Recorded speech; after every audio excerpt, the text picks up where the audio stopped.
എപ്പിസോഡിന്റെ opening സീനില് ഇപ്പൊ നമ്മുടെ മൂന്ന് മുത്തുമണികളും കടലും പുഴയും താണ്ടി ഓടിക്കൊണ്ടിരിക്കുകയാണ്. ഒറോച്ചിമാറുവിന്റെ കോട്ട അതാണ് ഇപ്പൊ നമ്മുടെ ആൾക്കാരുടെ ലക്ഷ്യം. കട്ട് ചെയ്താ ഇവിടെ സാസുക ഇപ്പൊ ഒറോച്ചിമാറോട് പറയും, നിന്നോട് ഞാൻ പലതവണ പറഞ്ഞിട്ടുണ്ട് എന്നെ വെറുതെ പോസ്റ്റ് ആക്കരുതെന്ന്.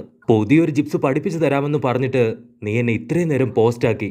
സാസുക ശരീരം കണ്ണ് തുറന്നു പിടിച്ച് ഇപ്പൊ ദേഷ്യത്തില് ഒറോച്ചിമാറുവിനെ നോക്കി നിൽക്കും. സായിക്കാണെങ്കില് ഇപ്പൊ സാസുകയെ കണ്ട് ഒരുപാട് സന്തോഷാവും. അത് കേട്ട് കബൂട്ടോ പറയും, ഒറോച്ചിമാറു നമ്മുടെയൊക്കെ മാസ്റ്ററാണ്, അതുകൊണ്ട് തന്നെ നിനക്ക് കുറച്ചെങ്കിലും മര്യാദ കൊടുത്തൂടെ? അതിന് ഒറോച്ചിമാറു പറയും, അത് സാരമില്ല, സാസുകയ്ക്ക് ഞാനൊരു ഗിഫ്റ്റ് കൊണ്ടുവന്നിട്ടുണ്ട്. ഇവൻ ലീഫ് വില്ലേജിലെ ഒരു ഷിനോബിയാണ്. നിനക്ക് പകരം നിന്റെ ടീമില് പുതുതായിട്ട് വന്നവനാണ്. ഇവന്റെ പേര് സായ്. അത് കേട്ട് ഇപ്പൊ സാസുക ആവട്ടെ ഒത്തിരി ദേഷ്യത്തില് ഇപ്പൊ അവനെ തുറിച്ചു നോക്കും. കട്ട് ചെയ്താ ഇവിടെ ക്ലൗൺമാരാവട്ടെ മാസ്റ്ററിനെയും കൂട്ടരെയും ഇപ്പൊ നോക്കി നിൽക്കുകയാണ്. ഇവിടെ സായി അവൻ മെല്ലെ ഇപ്പൊ സാസുകയുടെ അടുത്തേക്ക് എന്ന് എടാ എടാ എടാ എന്ന് വിളിക്കും. ഒച്ച വെക്കലെ സൈത്താന്, എനിക്ക് നിന്നെ കാണുമ്പോ തന്നെ തീരെ ഇഷ്ടപ്പെടുന്നില്ല, ഇറങ്ങിപ്പോ ഇവിടെ നിന്നും പറഞ്ഞ് ഇപ്പൊ സാസുക ആവട്ടെ സായി ഗെറ്റ് ഔട്ട് അടിക്കും. അതിന് സായി നാണം കെട്ട് ഇപ്പൊ തൊലി ഉരിഞ്ഞ് വീണ്ടും സാസുകയോട് പറയും, ഞാൻ എത്രയൊക്കെ കഷ്ടപ്പെട്ട് ഫേക്ക് സ്മൈൽ ഉപയോഗിച്ച് കുട്ടപ്പനോട് സംസാരിക്കാൻ ശ്രമിച്ചാലും അവനും ഇങ്ങനെ തന്നാണ് എന്നോട് പെരുമാറുക. നിങ്ങൾക്ക് രണ്ടുപേർക്കും ഇപ്പൊ ഏകദേശം ഒരേ സ്വഭാവമാണെന്ന് എനിക്ക് പിടികിട്ടിയെന്ന് അവൻ പറയും. അത് കേൾക്കുമ്പോ തന്നെ ഇപ്പൊ ഒറോച്ചിമാറുവിന് മനസ്സിലാവും സാസുകയ്ക്ക് അത് തീരെ ഇഷ്ടായിട്ടില്ലാന്ന്. അവൻ വീണ്ടും വീണ്ടും ഇപ്പൊ കുട്ടപ്പനെ കുറിച്ച് പറയുമ്പോ സാസുക ആവട്ടെ ഇപ്പൊ കലി കയറി അവന്റെ ശരീരം കണ്ണ് സായിക്ക് നേരെ തുറക്കും. ഒരു സെക്കൻഡ് സായ് ബ്ലാങ്ക് ആയി പോയി അവൻ ഏതോ ഒരു ഇല്യൂഷനിലേക്ക് ഇപ്പൊ കടന്നു വരും. ഉടനെ കബൂട്ടോ, സാസുക അവനെ വെറുതെ വിട്, അവൻ ഇനി കുഴപ്പമൊന്നും ഉണ്ടാക്കില്ല എന്ന് പറയുമ്പോ സാസുക ആവട്ടെ അവനിപ്പോ ഇല്യൂഷനിൽ നിന്ന് വെറുതെ വിടും. പക്ഷെ സായ് അവനാകെ പേടിച്ചു വരച്ച് എന്താ ചെയ്യേണ്ടെന്നറിയാതെ അങ്ങനെ നിൽക്കും. അവൻ ഒരു മിനിറ്റ് ആലോചിക്കും.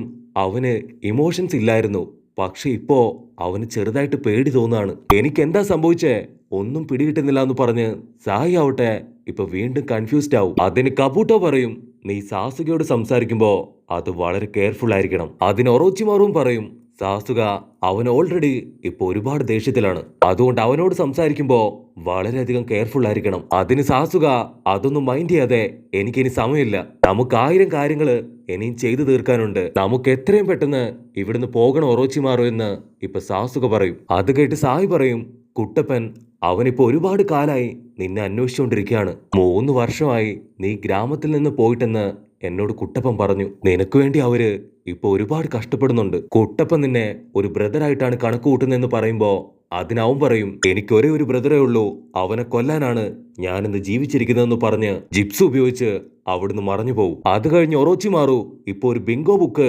കബൂട്ടോയ്ക്ക് കൊടുത്ത്, ഇനി മുതല് ഈ ഒരു ബുക്കിലെ ജിപ്സു അത് നീ കറക്റ്റ് ആയിട്ട് ചെയ്യണം, മാത്രമല്ല ഇനി മുതൽ ഇവിടുത്തെ എല്ലാ കാര്യങ്ങളും അത് നീ മാത്രമായിരിക്കും നോക്കേണ്ടതെന്നും കൂടെ ഇപ്പൊ ഒറോച്ചിമാറു പറയും. അവനാ എൻവലപ്പ് അത് തുറന്നു നോക്കുമ്പോ അതിൽ അൻപു ബ്ലാക്ക് ഓപ്സിലുള്ള എല്ലാവരുടെയും ഡീറ്റെയിൽസ് ഉണ്ടാവും. അതിൽ നമ്മുടെ മാസ്റ്ററിന്റെ ഡീറ്റെയിൽസ് ഇപ്പൊ കബൂട്ടോ ചെക്ക് ചെയ്യും. കട്ട് ചെയ്താ ഇപ്പൊ ഗുഹയുടെ പുറത്ത് നമ്മുടെ ആൾക്കാർ കറക്റ്റ് ആയിട്ട് എത്തി.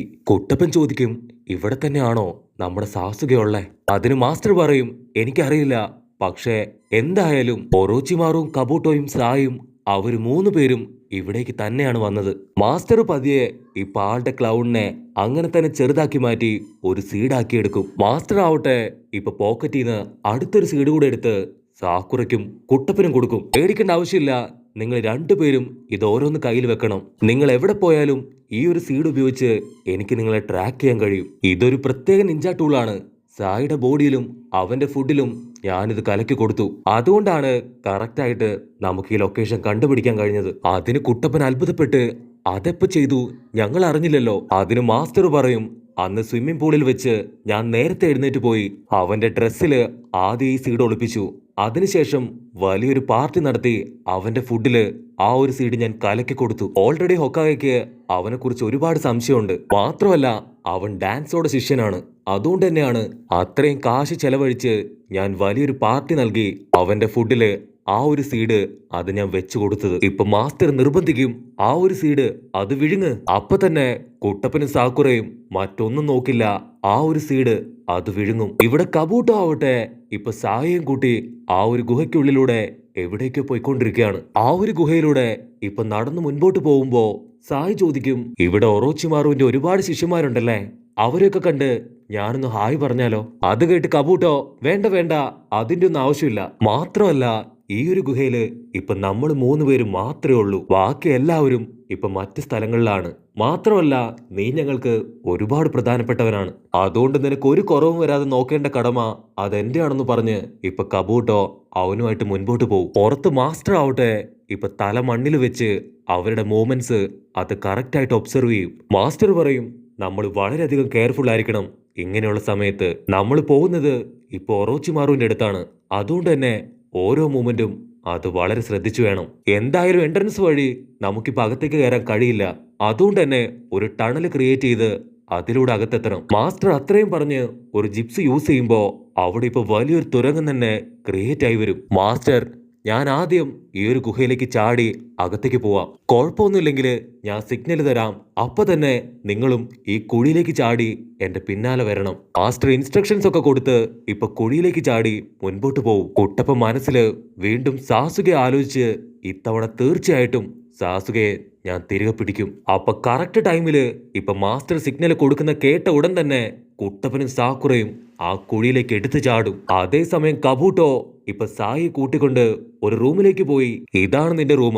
കുറച്ച് പൊടി ഉണ്ടാവും, എങ്കിലും കുഴപ്പമില്ല, നല്ല റൂമാണ്. നീ ഇപ്പൊ റെസ്റ്റ് എടുക്ക്, ഞാൻ പിന്നീട് വരാന്ന് പറഞ്ഞ് ഇപ്പൊ കബൂട്ടോ ആവട്ടെ പുറത്തു പോയി ആ ഒരു വാതില് ഇപ്പൊ ലോക്ക് ചെയ്ത് അവിടുന്ന് കടന്നു പോകും. സായി ഒട്ടനെ ഇപ്പൊ ആ സ്ഥലത്തിന്റെ മുക്കും മൂലയും പരിശോധിക്കാൻ തുടങ്ങും. അവിടെ എന്തെങ്കിലും ട്രാപ്പ് ഉണ്ടോന്ന് അവൻ ചെക്ക് ചെയ്യും. മാത്രമല്ല ഡോറിന്റെ അടുത്ത് എന്ന് അവിടെ ആരെങ്കിലും ഉണ്ടോ എന്ന് ചെക്ക് ചെയ്ത് 2 സ്ക്രോൾ അവൻ ഇപ്പൊ പുറത്തേക്ക് എടുക്കും. ഇവിടെ നമ്മുടെ സ്വത്തുമണികള് ഇപ്പൊ ശ്വാസം മുറുക്കി പിടിച്ച് ആ ഗുഹയിലൂടെ മുൻപോട്ട് പോകുമ്പോ വലിയൊരു പാറ കാണും. ഇതാര് തകർക്കും? നീ തകർക്കോ ഞാൻ തകർക്കോ എന്നൊക്കെ പറഞ്ഞ് അവർ പരസ്പരം ചോദിക്കുമ്പോ, ഓ എന്നെ നീ കുറച്ചിലായിട്ട് വിചാരിച്ചോ? ഞാൻ റെസൻഗൺ പവർ ഉപയോഗിച്ച് ഇത് പുഷ്പം പോലെ അടിച്ചു പൊട്ടിക്കുന്നു പറയുമ്പോ സാക്കുറ പറയും, അയ്യോ വേണ്ട വേണ്ട, റെസൻഗൺ പവർ ഉപയോഗിക്കുകയാണെങ്കിൽ വലിയ ശബ്ദം ഉണ്ടാവും. അതിന് മാസ്റ്റർ പറയും, കുഴപ്പമില്ല, ഈ ഒരു പാറയും ഞാൻ തന്നെ തകർക്കാന്ന് പറഞ്ഞ് മാസ്റ്റർ അവന്റെ വിരൽ നീട്ടി അതൊരു ഡ്രില്ലിംഗ് മെഷീൻ ആക്കി മാറ്റി അവർക്ക് ഇറങ്ങാനുള്ള വലിയൊരു സ്പേസ് ഉണ്ടാക്കി കൊടുക്കും. മാസ്റ്റർ പറയും, നിങ്ങൾ ജിപ്സു അത് വളരെ കൺട്രോൾ ചെയ്ത് മാത്രമേ ഉപയോഗിക്കാൻ പാടുള്ളൂ, അല്ലെങ്കിൽ ഒരുപക്ഷെ ഒറോച്ചിമാറു വളരെ എളുപ്പത്തില് നമ്മളെ കണ്ടുപിടിക്കും. നമുക്ക് ആദ്യം കണ്ടുപിടിക്കേണ്ടത് അത് ഒറോച്ചിമാറുവിനെയോ സാസുകയോ അല്ല, മറിച്ച് സായിനെയാണ്. കട്ട് ചെയ്ത സായി അവൻ 2 സ്ക്രോൾ നിരത്തി വെച്ച് അവന്റെ കൈ വെച്ച് ഇപ്പൊ ഒരു ജിപ്സി യൂസ് ചെയ്യുമ്പോ അവിടെ വലിയൊരു പൊട്ടിത്തെറി ഉണ്ടാവും. അതേസമയം ഇവിടെ കബൂട്ടോ അവൻ ബിങ്കോ ബുക്ക് അത് സോൾവ് ചെയ്ത സന്തോഷത്തില് മാസ്റ്റർ ഒറോച്ചിമാറു തീർച്ചയായിട്ടും എന്നെ അഭിനന്ദിക്കുന്നു പറഞ്ഞ് ഇപ്പൊ മുൻപോട്ട് നടക്കുകയാണ്. അപ്പോഴാണ് കബൂട്ടോയ്ക്ക് മനസ്സിലാവുക അവൻ ആ ഒരു ബിങ്കോ ബുക്ക് അത് സായിയുടെ മുറിയിൽ വെച്ച് മറന്നുപോയി. അതേസമയം സായി അവൻ അടുത്തൊരു ബുക്ക് എടുത്ത് ഇപ്പൊ എന്തൊക്കെയോ ചെയ്തോണ്ടിരിക്കുകയാണ്. ഇവിടെ നമ്മുടെ ആൾക്കാര് ശബ്ദം ഒന്നും ഉണ്ടാക്കാതെ പൂച്ചയെ പോലെ പമ്മി പമ്മി ഗുഹയിലൂടെ മുൻപോട്ട് ഓടുകയാണ്. ഒരു വശത്തൂടെ ഇപ്പൊ കബൂട്ടോ വരുമ്പോ മറ്റൊരു വശത്തൂടെ നമ്മുടെ ടീമും വളരെ സ്പീഡിൽ വന്നോണ്ടിരിക്കുകയാണ്. കബൂട്ടോ സീക്രട്ട് ആയിട്ട് ആ ഒരു ബുക്ക് തുറന്ന് ഇപ്പൊ എന്തൊക്കെയോ ചെയ്തോണ്ടിരിക്കുമ്പോ പെട്ടെന്ന് ഡോർ തുറക്കുന്ന സൗണ്ട് കേട്ട് അവൻ ഷോക്കായി നിൽക്കുന്നതോട് കൂടെ ഈ ഒരു എപ്പിസോഡും അവസാനിക്കുന്നു.